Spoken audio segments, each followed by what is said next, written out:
So I wanted you to talk a little bit about where you came from, because you're this amazing entrepreneur, author, speaker. You know, you started a youth program. I mean, you seem like you just have, all you do is win, win, win, you know, like the song goes, right? But you came from, so talk a little bit about that. Well, I think you have a major advantage when you start from the bottom, because you got nowhere else to go but up. Right. And I started from the bottom. I was from Houston, Texas. My mom had 7 of us. And of course, I kept getting in trouble, didn't want us to go to school, it was rough. And finally I heard a commercial. Jimmy Brown and Johnny Unitas, they were great football players of the past. They said, if you're looking for a second chance, join the Job Corps. And at that time, I didn't pay much attention. I was out there mugging people. Yeah. That's another good word for robbing people. Right. And my mom used to always sit around with her sisters. They were from East Texas. Their father was a sharecropper. He'd always promise them, you're going to go to school, you're going to do this. And when it was time to plant those crops, school was out. And my mom was real smart. But anyway, her sisters would all meet in Houston, and they would make this boast. Papa never had a child to go to jail. Papa never had a thief in the family. And that was a real comforting message as I hear them on the weekend. Then one year, Papa never had any thief. I was like,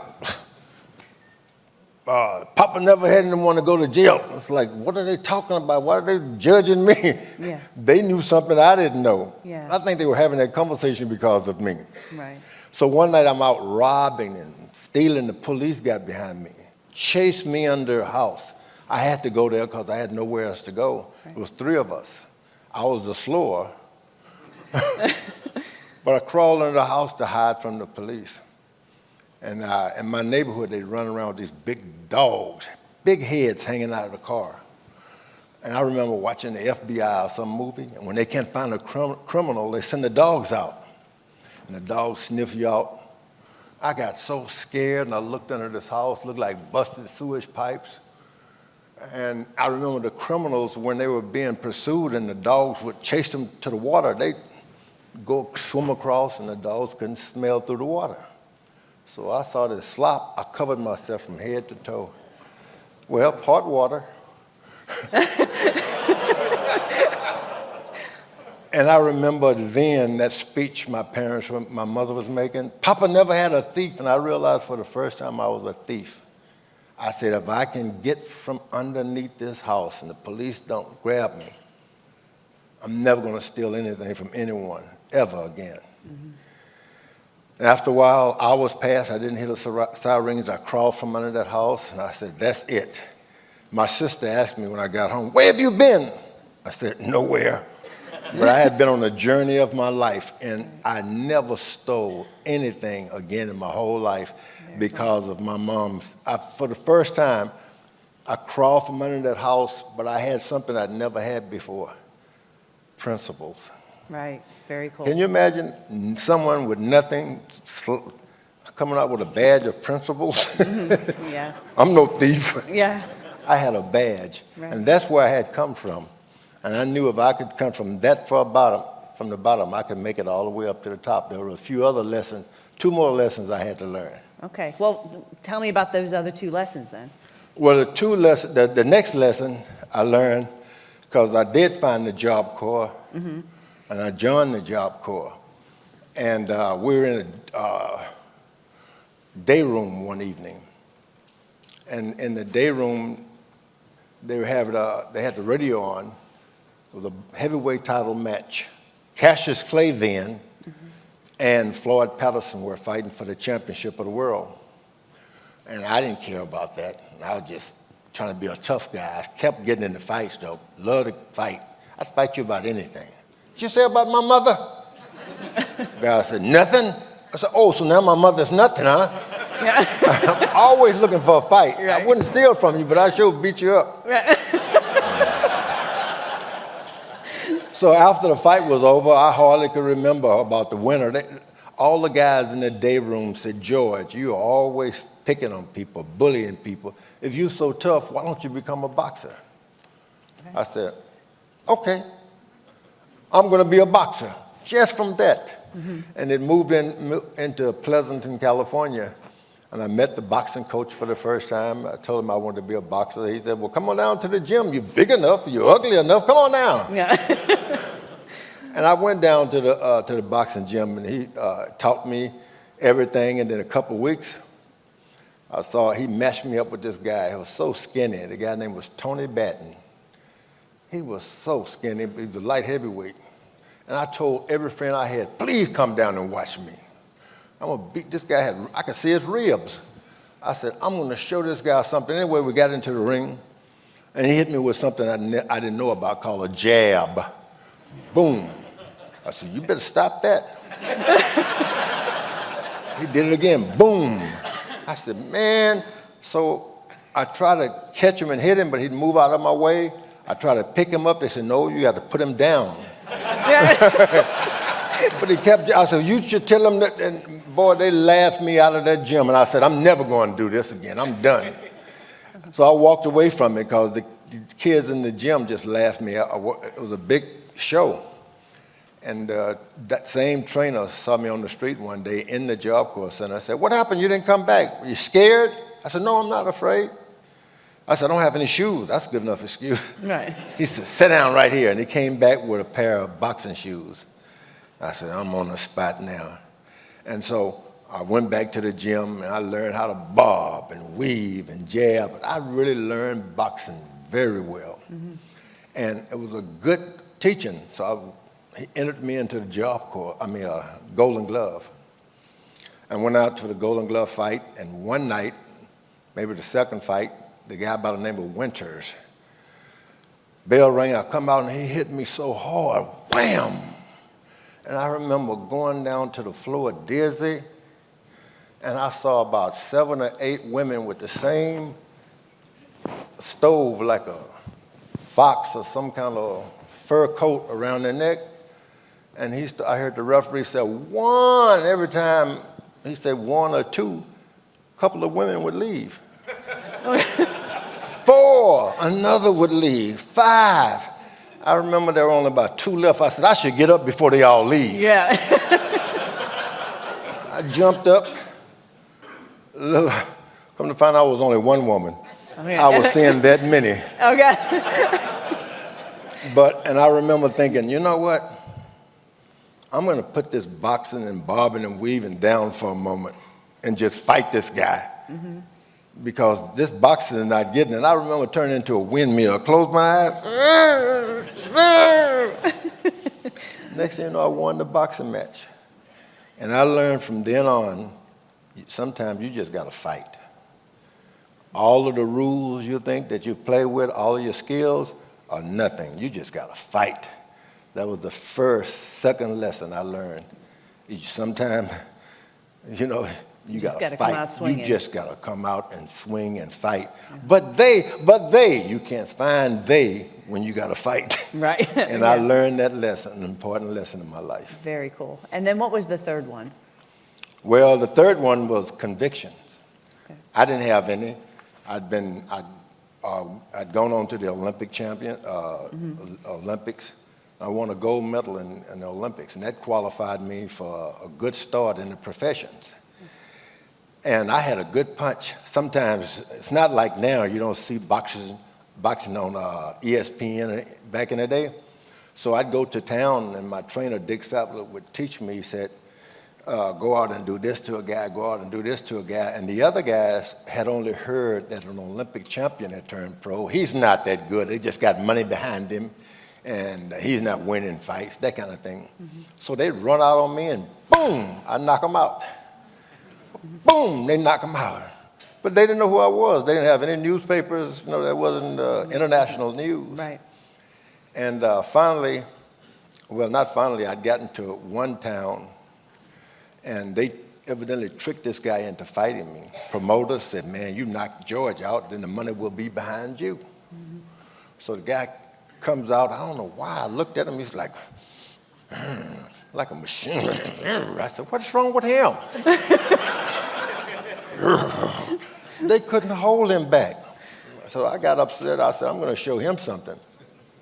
The bell rang, he come out, and I threw my right hand at him, boom, and I missed him maybe about a foot.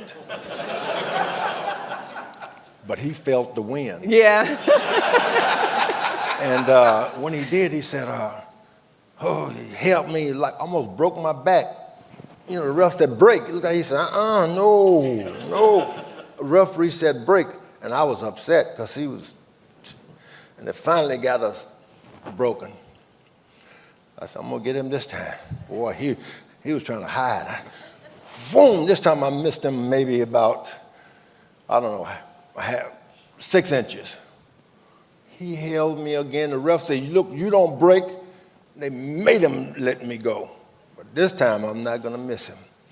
More power than I ever thrown before, and I missed him this time by an inch. And he fell.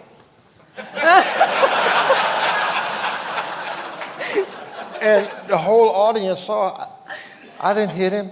Yeah. They saw it. And I was so embarrassed, they started throwing candy wrappers. Boo! I said, get up, man, get up. And then by this time, he just rolled over. That night they had an after-fight party, and I was so upset. And he was sitting over in the corner, and I just went by. He said, you really wanted me to get up, didn't you? I said, yeah. He said, you wanted to kill me, didn't you? I said, yes. He said, that's why I didn't get up. But I go all the way out fighting. I was the #1 contender. But by this time, they had a guy who was the champion of the world. They called him Joe Frazier. It was enough if you saw him, but then they put Smoking Joe Frazier on it. It was like, man, I don't want to fight anybody like that. I want to be champion, but not him. Smoking Joe Frazier. If you hit him, he liked it. If you missed him, he'd get upset. I remember thinking, boy, I want to be champ, but I hope he dies first. Yeah. I don't want to fight him. And so finally they matched me with Joe Frazier. I fought in Kingston, Jamaica.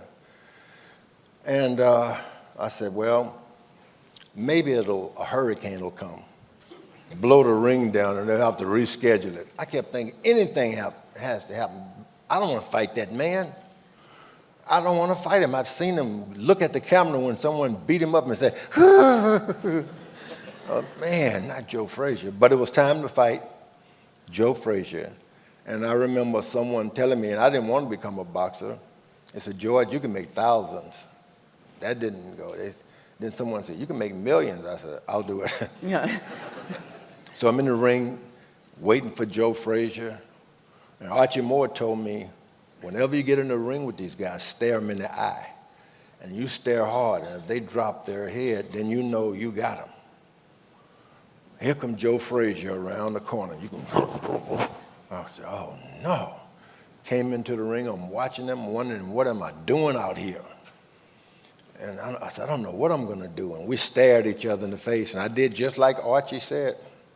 But I kept thinking, I hope he doesn't look down because he's going to see my knees shaking. I didn't want to win that match, staring match. But I knocked him out. Yeah. And knocked him down 6 times and became the heavyweight champion of the world for the first time. Yes. What a feeling. Yeah. That was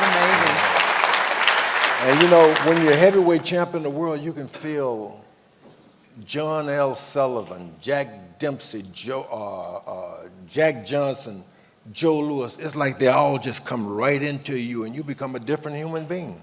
In your mind anyway. Right. And I thought, man, I'm champion of the world. Nobody can beat me. I hit you with this one, knock you out. I can knock anybody out anywhere. And I defended my title a few times. Most of the time the guys got hit. It was like they were saying, oh, I must be knocked out. So they hit the floor and go out. So I had all of these things going for me. The money was there, the wealth, the fame. Then they met me with some crazy guy. I'd knocked out everybody he'd fought. I figured I'd give him an opportunity. I almost forgot his name. If you don't remember it, I won't bring it up. But I was supposed to knock him out in 1 or 2 rounds. Went all the way to Africa, Zaire, Africa, to fight him.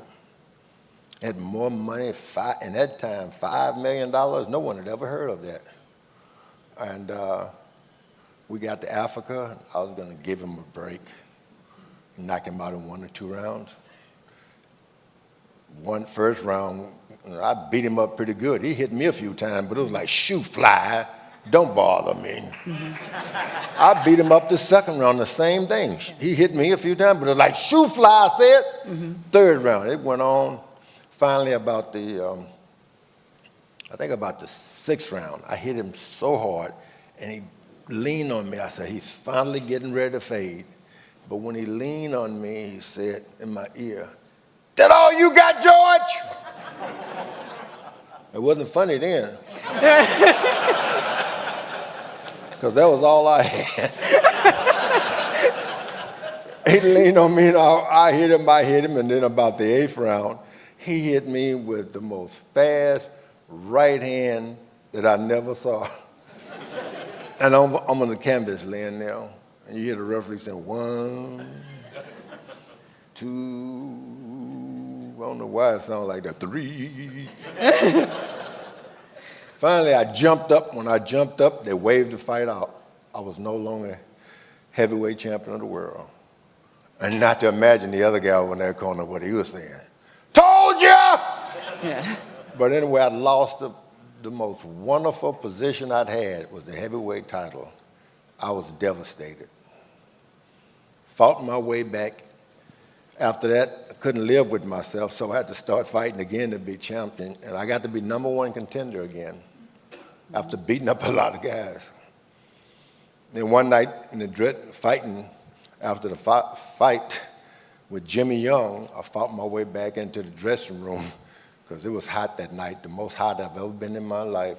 I'd lost a 12-round decision. Didn't get hurt to a guy by the name of Jimmy Young. Went back to the dressing room to cool off, and that's when I had the fight of my life. The fight of my life. I was fighting for my life because I was cooling off. It was so hot. And like a boxer, it's kind of like a horse. You don't just stop him, you let him cool off. I walked back and forward and think, well, you George Foreman, you don't have to worry about this boxing match. I just signed this big television contract. I had all the money I ever needed, my Rolls Royce, my home. You don't need to worry about a boxing match. You could go home and retire. All this in my mind, and retire and die. I said, who said that? Die. I got too much to live for. I got these muscles, you know. I got my home, my cars, my horses. I could stop boxing now and die. Die? Who's saying that? After a while, death multiplied in my conversation. I realized I was about to die. I didn't know what to do. And so since I'm there, and this voice, I said, look, I'm still George Foreman. I can box and give money for charity and for cancer. The voice answered me back in my head, I don't want your money, I want you. I knew that wasn't anybody I knew turning down money. You know, you think there's going to be someone playing games, but nobody played that game. And I realized I was about to die, and that was all. So finally, I tried to cover it up from everybody in the dressing room, because this is embarrassing. This is going on like yeah, and everybody's watching, about 8 men in the room just looking at me, marching back and forward. And life is like a laugh, a joke. You know, you'd be on your face, and the smile goes. And that's where it was with that. I was about to die, and no, I couldn't tell anyone. Finally, I kept fighting. I said, nobody wanted my money. What am I going to do? And I looked around. I couldn't hold it anymore. I said, y'all, I'm fixing to, before I could say another word like die, I was gone. I was in this dark place, over my head, under my feet, around me, nothing. So what did you see? Nothing. But it was absolutely nothing. But if you multiply every sad thought you ever had in your life, that's where I was, in this dump yard of nothing. And I got mad. Now, all the other friends I had Doberman pinschers and dogs. I had a lion and a tiger. I was a bad man. So I got mad. I'm dead. I said, I don't care if this is death. I still believe there's a God. And thinking that was it, someone drop you in the sea, there's no need in paddling. There's nowhere to go. When I said that, someone grabbed me, just like missed my hand, pulled me out of nothing. I was alive in that dressing room, breathing, blood flowing through my hand. And I wasn't afraid anymore. I said, hey, y'all, I'm dying, but tell everybody I'm dying for God. They're all right, George. There were guys standing over me crying, evidently had picked me up off the floor, rushed me to the hospital. And I remember in that room saying, don't let Jesus go, because I had a victory there. I wasn't afraid to die anymore. And that was in the dressing room. I asked the doctor what had happened to me. He said, someone rang your bell. But I left boxing in there because in that room I saw blood on my hand and my forehead, and I was screaming, Jesus Christ is coming alive in me. And put me in the hospital. I remember that little thing next to my bed, bing, bing, bing, bing. And from television, I remember if it goes flat, you're gone. I kept saying, bing, bing. I followed it, bing, bing. I didn't want it to go flat. But I left boxing, and for 10 years, I never even made a fist. I became an evangelist with the Church of the Lord Jesus Christ. I never fought anybody. For 10 years, I started a youth center, and that was the last lesson I learned, conviction. You gotta believe in something. Doesn't matter how powerful and wealthy. If there's no God, you just haven't made it. So I'd learned the badge of, I told you first, secondly was fight and conviction, and the first one, who hasn't got hit? Now you'll know why I named all my boys George. Principle and honor. There you go. Yeah. So you learn these three principles, fight, and now conviction. If you don't have those, you're not fit. You really, and I don't mean, you've done enough sit-ups or nothing. Mm-hmm. But I had my principles, and I realized no one's going to give you anything. It's like me becoming a salesperson. I realized you knock on the door slammed on you, get out of here. I remember looking down saying, I got 20 more houses though. I never let anything discourage me.